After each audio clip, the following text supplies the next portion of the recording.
gitu. Boleh kayak gini, boleh, tapi nyamannya. Jompo kan. Oke. Selamat pagi ya Ibu, senang sekali bisa bertemu dengan Ibu kembali. Bagaimana keadaan Ibu hari ini? Apakah semalam bisa tidur dengan nyaman, dengan nyenyak? Alhamdulillah tidur saya itu sudah lebih baik dibandingkan dengan hari-hari yang kemarin. Wah, saya senang sekali mendengarnya nih Ibu. Berarti cara-cara yang sudah kita pelajari mulai memberikan hasil yang baik ya Ibu. Bagaimana dengan latihan menggantinya? Apakah sudah mulai dilakukan? Dan minum obatnya apakah sudah diminum secara teratur? Tidak ada yang terlewat? Sudah sus, hatinya sudah saya lakukan 2 kali sehari seperti yang dijadwalkan. Minum obatnya juga sudah teratur dan tidak ada yang kurang. Wah, itu sangat luar biasa dan sangat disiplin. Saya sangat bangga dengan perkembangan Ibu. Terus pertahankan ya Ibu. Nah, sesuai kesepakatan kita kemarin, hari ini kita akan belajar cara ketiga yaitu bercakap-cakapan dengan orang lain. Kita akan membutuhkan waktu sekitar 20-30 menit. Apakah Ibu bersedia? Iya sus. Oke, sebelum kita mulai, saya ingin melihat jadwal kegiatan harian Ibu. Wah. Oh, bagus sekali Ibu, sudah terisi dengan rapi dan lengkap. Ibu memang sangat teladan. Oke, Ibu Fani, sekarang Ibu sudah punya 2 cara untuk mengontrol halusinasi, yaitu mengganti dan minum obat. Hari ini kita akan menambah 1 cara lagi yang sudah sangat efektif. Cara ini mungkin terdengar sangat sederhana, tapi terbukti sangat ampuh. Caranya mengajak orang lain untuk berbincang-bincang ya Ibu. Setiap kali halusinasi itu muncul, Kata-kata biasa saja bisa mengusir suara gitu ya. iya Ibu, dari ini itu ada penjelasan ilmiahnya loh. Kalau misalkan otak kita memiliki keterbatasan dalam memproses banyak hal sekaligus secara mendalam. Ketika Ibu sedang aktif berbicara dan mendengarkan percakapan dengan orang nyata, otak Ibu itu difokuskan untuk memproses suara dan kata-kata dari orang yang nyata tersebut. Akibatnya, otak kita tidak lagi memiliki kapasitas yang cukup yang juga menghadirkan halusinasi. Nah, suara halusinasi itu akan melemah dengan sendirinya dan akhirnya hilang karena tersaingi oleh percakapan yang nyata. Oh, masuk akal juga ya sus ya. Betul. Dan cara ini juga punya manfaat tambahan nih, yaitu itu bisa menjadi hubungan sosial yang baik dengan orang-orang sekitar Ibu. Ibu tidak perlu menyendiri. Justru semakin banyak Ibu berinteraksi dengan orang lain, semakin kecil kemungkinan halusinasi itu datang. Karena halusinasi itu paling sering muncul saat seseorang sedang sendiri dan tidak ada kegiatan.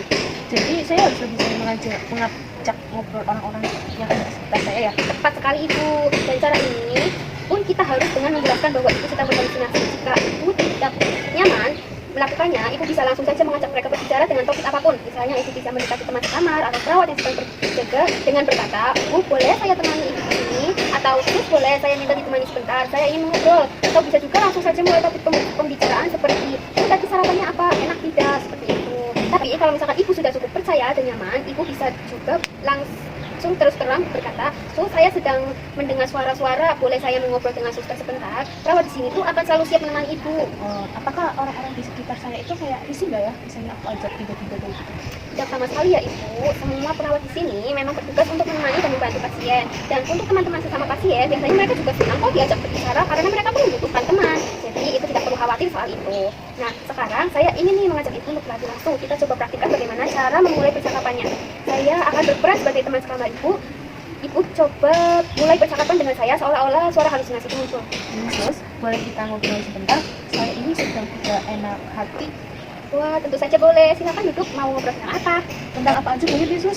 Saya ini merasa kayak sendirian gitu loh, pengen ada yang ajak ngobrol. Oke, itu Ibu. Itu juga sangat bagus sekali. Ibu memulai percakapan dengan cara yang natural dan tidak canggung. Suara halusinasi tadi perlahan akan mulai melemah ketika Ibu fokus pada percakapan ini.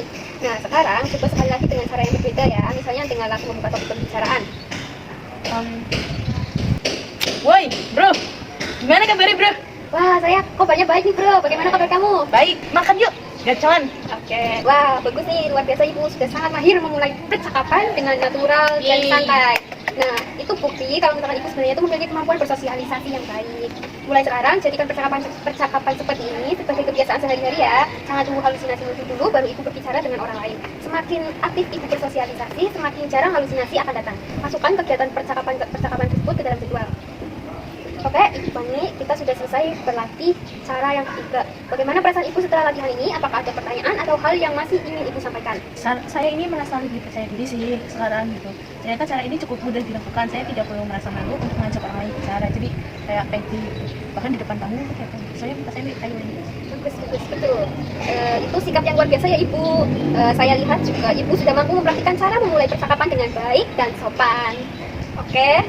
Rencana tindak lanjut kita adalah Ibu akan memulai bercakap-cakap dengan teman sekamar dan perawat setiap hari, terus juga segera mengajak orang lain berbicara setiap kali halusinasi itu mulai datang. Jangan lupa juga untuk menghardik dan minum obat dengan teratur ya Ibu. Besok kita akan bertemu lagi untuk yang terakhir kalinya dalam sesi belajar ini, yaitu untuk mempelajari cara keempat mengontrol halusinasi, yaitu melakukan kegiatan terjadwal. Mau jam berapa dan gimana besok Ibu? Jam 7 pagi-pagi sama di sini juga boleh. Kalau bisa bawa makanan ya sis ya. Baik, kalau seperti itu besok pagi di sini jam 7. Selamat beristirahat dan jangan lupa praktikkan semua yang sudah kita pelajari hari ini ya Ibu. Ya, terima kasih ya sis ya. Selamat beristirahat. Jangan lupa ya sis ya makanannya.